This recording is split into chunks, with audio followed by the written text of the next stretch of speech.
ከፕላኔቶች ባሻገር በነፋስና በብርድ ከተሸፈነው የፀሐይ ተጽዕኖ ጫፍ ማዶ አብዛኞቹ ሰዎች የፀሐይ ስርዓት ዝም ብሎ በባዶ ውስጥ ይጠፋል ብለው ከሚያስቡ ቦታ ባሻገር በ1970ዎቹ የተገነባች አንዲት ማሽን አሁንም አልተኛች፣ እየሰራች ነው። ቮጀር ዋን እዚያ ቦታ ይደርሳል ተብሎ ፈጽሞ ታስቦ አልነበረም። እስከዚህ ዘመን ድረስ በሕይወት ይቆያል ተብሎ አልተገመተምም ነበር። እናም በሰው ልጅ ታሪክ ውስጥ በከዋክብት መካከል ባለው ክፍት ጠፈር ውስጥ በመንሳፈፍ ያ ቦታ ምን እንደሚመስል የሚያዳምጥ የመጀመሪያ መሳሪያ ይሆናል ተብሎ በፍጹም አልተጠበቀም ነበር። ነገር ግን በትክክል የሆነ ያ ነው። ምክንያቱም እዚያ ማዶ ከሂሊዮስፌር ባሻገር ባለው ጨለማ ውስጥ ቮጀር ዋን ከዚህ ቀደም ማንኛውም የሰው ልጅ በቀጥታ ለክቶት የማያውቀውን ነገር አገኘ። ልክ እንደ ጋላክሲ ጀርባ አስተጋባ። በከዋክብት መካከል ባለው ፕላዝማ ውስጥ የሚንቀሳቀስ ዝቅተኛ ቋሚ የሆነ የማጉረምረም ወይም የንዝረት ድምፅ ሰማ። ይህ ድምፅ ለእኛ የተላከ መልእክት ወይም ሲግናል አይደለም፣ ወይም ስርጭት አይደለም። ይህ ከዚያ የላቀ የቆየ ይበልጥ ጸጥ ያለና በጣም እንግዳ የሆነ ነገር ነው። ቮጀር ዋን በሴፕቴምበር በ1977 ዓ.ም ሲወነጨፍ እንደማይሞት ዘላለማዊ አሳሽ ተደርጎ አልነበረም የታሰበው። ለተወሰነ ተልዕኮ ብቻ ነበር የተላከው። እሱም ጁፒተርን አልፎ መብረር፣ ሳተርንን አልፎ መብረር፣ መረጃዎችን መላክ፣ ከዚያም በመሰረቱ በጠፈር ውስጥ ያለምንም ጥቅም የሚንሳፈፍ ቅርጽ መሆን ብቻ ነበር። ያ ብቻ እንኳን በራሱ ታሪካዊ ያደረገው ነበር። ነገር ግን በተወነጨፈበት ወቅት ውስጥ ተደብቆ የነበረው ከሰማያዊ አካላት መካኒክስ የተገኘ ብርቅዬ ስጦታ ነበር። በየ175 ዓመት አንዴ የውጭዎቹ ፕላኔት በአንድ መስመር የሚሰለፉ በመሆኑ የጠፈር መንኮራኩር አንዱን ግዙፍ ፕላኔት ተከትሎ ሌላኛውን እንደ ስበት ወንጨፍ ለመጠቀም ያስችለዋል። ይህም ማለት አብዛኛውን ጊዜ በርካታ ጉዞዎችን ሊጠይቅ የሚችለውን ሥራ በአንድ ተልዕኮ ብቻ ማከናወን ይቻል ነበር። ቮጀር ዋን እና ቮጀር ቱ ያንን የብርቅዬ የፕላኔት አሰላለፍ ለመጠቀም ተብሎ የተገነቡ ሲሆን ወዲያውኑ ማለት ይቻላል ከተጠበቀው በላይ የላቀ ውጤት ማሳየት ጀመሩ። ቮጀር ዋን ከተወነጨፈ ከጥቂት ሳምንታት ውስጥ መንትያው ቮጀር ቱን ቀድሞ ያለፈ ሲሆን ከጠለቀው ጠፈር ዞር በማለት ለመጀመሪያ ጊዜ የምድርና የጨረቃ ምስል ከሩቅ በአንድ ላይ ቀረጸ። ይህም ተልዕኮ ከተለመደው የፕላኔት ቅኝት በላይ እየሆነ መምጣቱን አስቀድሞ እያበሰረ ያለ ይመስል ነበር። እሱም አዲስ እይታን እየሰጠን ነበር። ያ እይታ ደግሞ እያደገ መጣ። ምክንያቱም ቮጀር ዋን አንዴ የውጭዎቹን ፕላኔት ሲደርስ ተራ መሳሪያ መሆኑ አብቅቶ ቀደም ሲል የነበሩትን ግምቶችና አስተሳሰቦች የሚያፈርስ ሆነ። ይኸውም ወደ ውጪ በራቅን ቁጥር የፀሐይ ስርዓት ይበልጥ ረጭ ያለ፣ ቀላል ወይም የታወቀ እንዳልሆነ አሳየ። ይልቁንም ይበልጥ እንግዳ፣ ኃይለኛና ሕያው ነበር። በጁፒተር ዘንድ ቮጀር ዋን ታላቁ ቀይ ነጥብ ወይም ግሬት ሬድ ስፖት የተባለ ከምድር የሚበልጥና በሚያስፈራ ረጅም ዕድሜ እየተሽከረከረ ያለ ግዙፍ አውሎ ነፋስ መሆኑን አረጋገጠ። ከዚህም ቀደም ማንም ያላያቸውን በጁፒተር ዙሪያ ያሉ ቀለበቶችን አገኘ። አዳዲስ ጨረቃዎችን ያገኘ ቢሆንም እውነተኛው አስደንጋጭ ነገር ግን ከሊዮ የመጣ ነበር። እዚያም ከምድር ውጪ ለመጀመሪያ ጊዜ ንቁ የሆነ እሳተ ገሞራ መቅረጽ ቻለ።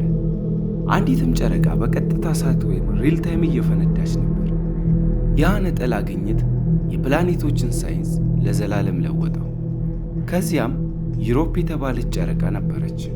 እሷም በበረዶ የተሸፈነና የተሰነጣጠቀ ገጽታዋ ልክ በምድር ላይ ያለ የባህር በረዶ ይመስል ነበር። ቮጀር ከስሩ የተደበቀ ውቅያኖስ መኖሩ ባያረጋግጥም የሰው ልጅ እንዲህ ያለ ጥርጣሬ እንዲኖረው የመጀመሪያውን ታላቅ ምስላዊ ምስክርነት ሰጥቷል። ታይታን በቅርበት ለማጥናት ሲሉ የተልዕኮውን ዕቅድ አውጪ ቮጀር ዋን ከፀሐይ ስርዓት ጠፍጣፋ መስመር ውጪ ለዘላለም እንዲወጣ አቅጣጫውን አስቀየሩት። ያ አንድ ውሳኔ የፕላኔቶችን ቅኝት ጉዞውን ያበቃለት ሲሆን ወደማይታወቀው ዓለም የሚያደርገውን እውነተኛ ጉዞ እንዲጀምርም አደረገው። ለረዥም ጊዜ ሳይንቲስቶች የፀሐይ ተጽዕኖ ማብቂያ ወሰን ሰፊና ግልጽ ያልሆነ ነገር አድርጎ ያስቡት ነበር። በፀሐይ ንፋስ አማካኝነት የሚነፋው ያ ግዙፍ አረፋ ወይም ሂሊዮስፌር በከዋክብት መካከል ባለው ጠፈር ውስጥ ቀስ በቀስ እየቀጠነ ይሄዳል ተብሎ ይጠበቅ ነበር። ሽግግሩም የተወዛገበ የተበተነና በትክክል ለመለየት አስቸጋሪ መሆን ነበረበት። ነገር ግን ቮጀር 1 በመጨረሻ ያንን ድንበር ሲደርስ እውነታው ከተጠበቀ በላይ ፍጹም የተለየ ሆነ። በኦገስት 2012 ዓ.ም ሽግግሩ ድንገት ተከሰተ። የፀሐይ ንፋስ ቅንጣቶች ወይም ፓርቲክሎች በከፍተኛ ሁኔታ ቀነሱ። ከጋላክሲው የመጡ ኮስሚክ ጨረሮች ጨመሩ። የማግኔቲክ ሁኔታው በከፍተኛ ሁኔታ ተለወጡ። በሁለት ቀናት ውስጥ ብቻ ቮጀር 1 ልክ በአንድ ስስ ሽፋን ወይም ሜምብሬን ውስጥ እንደሚያልፍ ሁሉ ከፀሐይ ግዛት ወጥቶ በከዋክብት መካከል ወዳለው ጠፈር ተሻገረ። ይህ ቀስ በቀስ ወደ መደብዘዝ ሂደት አልነበረም። ይልቁንም ቀጭን፣ ድንገተኛና ከተጠበቀው በላይ በጣም ግልጽ የሆነ እውነተኛ ድንበር ነበር። ይህም ማለት ሂሊዮስፌር በጋላክሲ ውስጥ ዝም ብሎ ወይም ቀስ በቀስ የሚጠፋ ደብዛዛ የአየር ሁኔታ አልነበረም። እሱ በከፍተኛ ጫና ውስጥ ያለ ይበልጥ ስለታም ግልጽ ድንበር ነበር። ያ ጫና ደግሞ ራሱ ሌላ አስገራሚ ነገር ነበር። ከሄሊዮ ፓውስ ባሻገር ያለ በከዋክብት መካከል ያለው ማግኔቲክ መስክ ወይም ማግኔቲክ ፊልድ ብዙ የኮምፒውተር ሞዴሎች ካሰሉት በላይ በጣም ጠንካራ ሆኖ ተገኘ። ጋላክሲው የእኛን አካባቢያዊ የኮስሞ መጠለያ ሳይንስ ካሰበው በላይ ይበልጥ አጥብቆ በመጭመቅ በፀሐይ አረፋ ላይ በኃይል እየገፋው ነበር። ቮጀር 1 ድንበሩን ብቻ አልነበረም የተሻገረው፣ ድንበሩ ራሱ ቀደም ሲል በተሳሳተ መንገድ ተረድቶት እንደነበር ጭምር አጋለጠ። በጣም እንግዳ ግኝት የመጣው ግን ድንበሩን ከተሻገረ በኋላ ነበር። እዚያ ማዶ በከዋክብት መካከል ባለው ፕላዝማ ውስጥ ቮጀር 1 በ3 ኪሎ ሄርዝ አካባቢ ያለ ቋሚና ዝቅተኛ ድግግሞሽ ወይም ፍሪኬንሲ ያለው የማጉረምረም ድምፅ አገኘ። ይህም አስደናቂ የሆነ ኃይል የአንድ ጊዜ ክስተት አልነበረም። ይልቁንም ለዓመታት በትዝብት ውስጥ የቆየ ቀጣይነት ያለው የጀርባ ምልክት ወይም ባክግራውንድ ሲግናል ነበር። ይህ በትክክል ምን እንደሆነ እስኪረዱ ድረስ ልክ እንደ ሚስጥራዊ ነገር የሚሰማ ግኝት ነበር።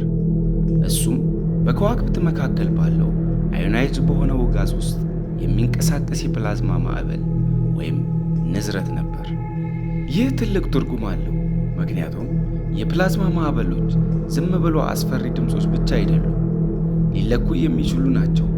የእነሱ ድግግሞሽ ወይም ፍሪኬንሲ የሚጓዝበት አካል ጥግግት ወይም ዴንሲቲ በግልጽ ያሳያል። ያንን የማጉረምረም ድምፅ በማንበብ ሳይንቲስቶች በቮጀር ዙሪያ ያለውን የከዋክብት መካከል ፕላዝማ የኤሌክትሮ ጥግግት ቀጥታ መወሰን ችለዋል። የሰው ልጅም ከእንግዲህ በንድፈ ሐሳብ ብቻ አይመራም። ከሩቅ ሆኖ በከዋክብት መካከል ስላለው አካል ማጥናት አበቃ። ለመጀመሪያ ጊዜ እኛ ያንን አካል ከውስጡ እየቀዳን ወይም እየለካን ነበር። ይህ ነው እንግዲህ ነገሩን እጅግ ጥልቅና ረቂቅ የሚያደርገው። ቮጀር 1 በባዶነት ውስጥ ዝም ብሎ እየተንሳፈፈ አይደለም። እሱ በማግኔቲክ መስኮች፣ በኃይል በተሞሉ ቅንጣቶች፣ በጥንታውያን የሱፐርኖቫ ፍንዳታዎች እና በጋላክሲ ሰፊ መዋቅር በተቀረጸ እውነተኛ አካባቢ ውስጥ እየተጓዘ ነው። ያ የማጉረምረም ድምፅ ለእኛ የተላከ መልእክት አይደለም። እሱ ሁልጊዜም ከቦን የኖረው ነገር ግን ከዚህ ቀደም ማንም ሰው በመሳሪያ ነክቶት የማያውቀው የጋላክሲው የጀርባ መኖር ማረጋገጫ የሆነ ነው። የከዋክብት መካከል አካል ወይም ኢንተርስቴለር ሚዲየም ጸጥ ያለ የኤሌክትሪክ ሽሾት ነው። የቮጀር 1 ታሪክ ፈጽሞ የማይቻል የሚመስለው የጠፈር መንኮራኩሯ ራሷ የሌላ ዘመን ውጤት መሆኗ ነው። የውስጥ መሳሪያዎቿ ወይም ሃርድዌሮቿ በዘመናዊ መመዘኛ በጣም ጥንታዊ ናቸው። የማስታወስ አቅሟም እጅግ አነስተኛ ነው። ስርዓቶቿ የተገነቡት ከ50 ዓመታት በኋላ ይልቁንም ከሄሊዮስፌር ባሻገር ሆኖ አሁን ትሰራለች ተብሎ ፈጽሞ ባልታሰበበት ዘመን ነበር። ሆኖም ግን ይህቺ ማሽን እየደከመ በሚሄድ የኒውክለር ኃይል እየሰራችና ልክ እንደ አንድ ደብዛዛ የቤት ውስጥ አምፖል ባለው አነስተኛ የኃይል ምርት መረጃን እያሰራጨች አሁንም በ24 ቢሊዮን ኪሎ ሜትር የጠፈር ርቀት ላይ የሹክሹክታ መልእክቶችን እየላከች ነው። ይህ ዝም ብሎ የሚያስደንቅ ብቻ አይደለም፣ ሊታመን የማይቻል አስገራሚ ነገር ነው። የቮጀር ሲግናል ምድር ሲደርስ ሊታሰብ በማይችል ደረጃ በጣም ደካማ ነው። ሆኖም አሁን የእኛ ግዙፍ የአንቴና መረቦች ከጨለማ ውስጥ ፈልቅቆ ሊያወጡት ይችላሉ። ናሳ እጅግ በጣም አስፈላጊ ለሆኑ ስርዓቶች የሚሆን ኃይልን ለመቆጠብ ሲል መሳሪያዎችን አንድ በአንድ በመዝጋት የጠፈር መንኮራኩሯን በሕይወት ለማቆየት የማያቋርጥ መስዋዕትነት መክፈል ነበረበት።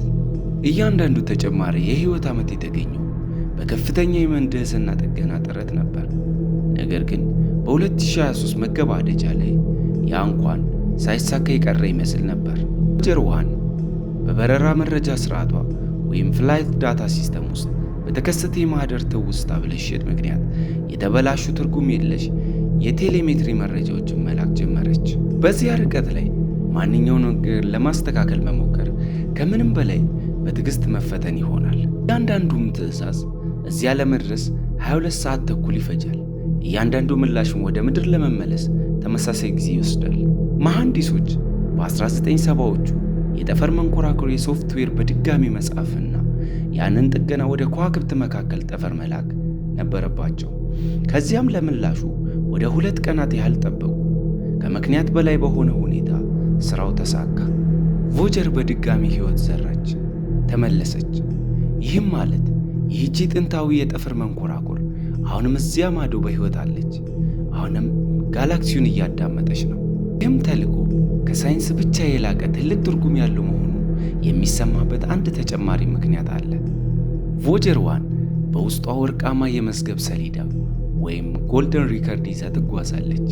እሱም በድምፆች፣ በምስሎች፣ በሙዚቃዎች፣ በሰላምታዎችና በምድር ላይ ስላለው ሕይወት የሚያወሱ የተለያዩ ቁርጥራጭ መረጃዎች የተሞላ በወርቅ የተለበጠ የተከፈተ ድምፅ ሰሌዳ ወይም ዲስክ ነው። በራሱ በከዋክብት መካከል ባለው አካል ውስጥ ያለው የኤሌክትሪክ አስተጋባ ከዚህ ቀደም ማንኛውም የሰው ልጅ በውስጡ ሆኖ በቀጥታ ለክቶት የማያውቀው የጋላክሲው አካባቢ ጸጥ ያለ ጀርባ መኖሩ ማረጋገጫ ነው። ቮጀርም የፀሐይን ስርዓት ዝም ብሎ ጥሎ አልወጣም።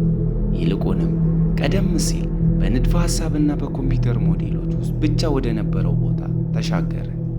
ከዚያም ያ ቦታ በትክክል ምን እንደሚመስል ለእኛ መንገድ ጀመረ። ይህ ነው እንግዲህ ነገሩን እጅግ ትልቅ ትርጉም እንዲኖር የሚያደርገው። ምክንያቱም ቮጀር 1 እንደዚህ አይነት ትልቅ ተልዕኮ ይኖረዋል ተብሎ በፍጹም ታስቦ አልነበረም።